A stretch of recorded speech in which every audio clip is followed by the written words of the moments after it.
మామ finally 20 years నుంచి wait చేస్తున్న భారతీయుడు మూవీకి సీక్వెల్గా వచ్చిన భారతీయుడు 2 చూసి రావడం అయితే జరిగింది మామ. అసలు ఇంతకీ తక్కువ హైప్తో రిలీజ్ అయిన ఈ సినిమా కంటెంట్ ఇంకా ఏమాత్రం ఉంది, ఇంతకీ సినిమా ఒక రేంజ్లో ఉందా లేదా, ఇంతకీ డైరెక్టర్ అంత కాన్ఫిడెన్స్ పెంచుకున్నందుకు సినిమా ఆ రేంజ్లో ఉందా లేదా అనే వాటి గురించి ఈ వీడియోలో మనం ఫుల్ అండ్ క్లియర్గా డిస్కస్ చేద్దాం. సో రివ్యూలోకి వెళ్ళే కంటే ముందు ఛానల్ ఎవరైనా కొత్తగా వస్తే ఖచ్చితంగా ఈ వీడియోని లైక్ చేసి ఖచ్చితంగా ఛానల్ కొత్తగా వచ్చి కంటెంట్ నచ్చితే సబ్స్క్రైబ్ చేసుకోండి. ఇంకో 10 మందికి రీచ్ అయ్యే అవకాశం అయితే ఉంటుంది.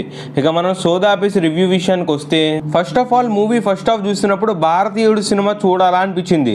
భారతీయుడు సినిమాకి కొన్ని లింకప్ షార్ట్స్ అయితే ఉంటాయి, ఆ షార్ట్స్ అయితే బాగానే ఉన్నప్పటికీ ఇక ఫస్ట్ హాఫ్ సర్టెన్ టైంకి వచ్చేలోకి కాస్త బోర్ కొడుతుంది.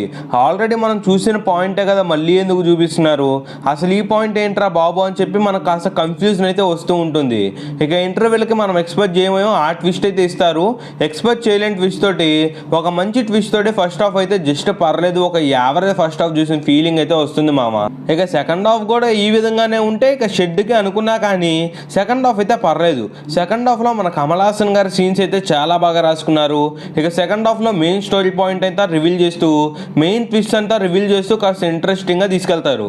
కానీ కొన్ని సార్లు బోర్ కొట్టినప్పటికీ ఇక క్లైమాక్స్కి వచ్చేసరికి అన్బ్రేకబుల్ ట్విస్ట్ తోటి మన మైండ్స్ అయితే బ్లాక్ చేయటం మాత్రమే కాకుండా చాలా మంచి ఎమోషనల్ సీన్స్ కూడా పెట్టారు. సో కాబట్టి మూవీ అయితే సెకండ్ హాఫ్ ఎక్కేసింది. సెకండ్ హాఫ్ అయితే పర్లేదు, బాగుంది, బాగా నచ్చింది. అసలు మూవీ ఏ విధంగా ఉందని చెప్పే ముందు మూవీలో ఉన్న పాజిటివ్స్ అండ్ నెగిటివ్స్ ఏవో మాట్లాడుకుందాం. So coming to the major positive, Shankar గారు ఫస్ట్ హాఫ్ చూసినప్పుడు ఇది శంకర్ ఫిల్మేనా అనిపించింది. కానీ సెకండ్ హాఫ్లో తన ట్రేడ్ మార్క్ అయితే బాగా కనిపించింది. ఆ స్టోరీ లైన్లో కానివ్వండి, ఆ బీజిఎంలో కానివ్వండి, మళ్ళీ ఆ ట్విస్ట్ రాసుకోవడం అయినా చాలా బాగా చేశారు. మూవీ డైరెక్షన్ అయితే శంకర్ గారు 100% ఇచ్చేశారు భయ్య. నెక్స్ట్ ఇంకా కమల్ హాసన్ గారు యాక్టింగ్ అయితే ఒక రేంజ్ అంతే, పీక్స్లో ఉంది తన యాక్టింగ్ అయితే. తన యాక్టింగ్కి వంక పెట్టేది లేదు, ఇక వేరే లెవెల్ అంతే. ఆ వయసులో కూడా ఆ యాక్టింగ్ అంటే ఆ రోల్కి జీవించేశారని చెప్పొచ్చు, ఆ రేంజ్లో యాక్ట్ చేశారు. ఇక నెక్స్ట్ సిద్ధార్థ్ గారు ఉన్నంత వరకు చాలా బాగా యాక్ట్ చేశారు. ఇక నెక్స్ట్ మిగతా రోల్స్ యాక్ట్ చేసిన వాళ్ళంతా చాలా బాగా యాక్ట్ చేశారు. మూవీలో మేజర్ పాజిటివ్ నాకు అనిపించింది బ్యాక్గ్రౌండ్ స్కోర్. మూవీలో సెకండ్ హాఫ్లో వచ్చే బ్యాక్గ్రౌండ్ స్కోర్ సీన్స్ అయితే చాలా బాగా ఎలివేట్ చేస్తాయి. కొన్ని సీన్స్ బ్యాక్గ్రౌండ్ స్కోర్ వల్లే ఎలివేట్ అయ్యాయంటే నమ్మండి, ఆ రేంజ్లో బ్యాక్గ్రౌండ్ స్కోర్ అయితే ఉంది. నెక్స్ట్ ఇక మూవీలో నెగిటివ్స్ విషయానికి వస్తే నెగిటివ్స్ అయితే చాలా బాగానే కనిపించాయి. First of all first thing negative ఏదైనా ఉందంటే ఫస్ట్ హాఫ్ కాస్త ఎంగేజింగ్ మరియు ఫస్ట్ హాఫ్ కాస్త కన్ఫ్యూజింగ్గా కాకుండా కొంచెం బాగా రైటింగ్ చేసుకుని ఉంటే మూవీ కాస్త బెటర్గా ఉండేది అనిపించింది. ఫస్ట్ హాఫ్ చాలా వరకు బోర్ కొట్టే సీన్స్ని రాసుకున్నారు.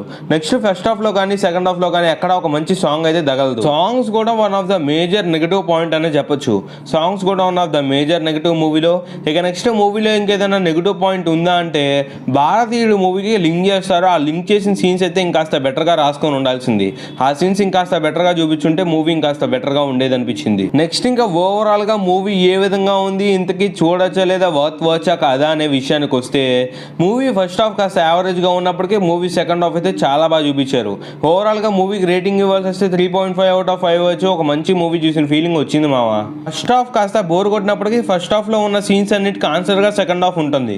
సో మూవీ అయితే చాలా బాగా అనిపించింది.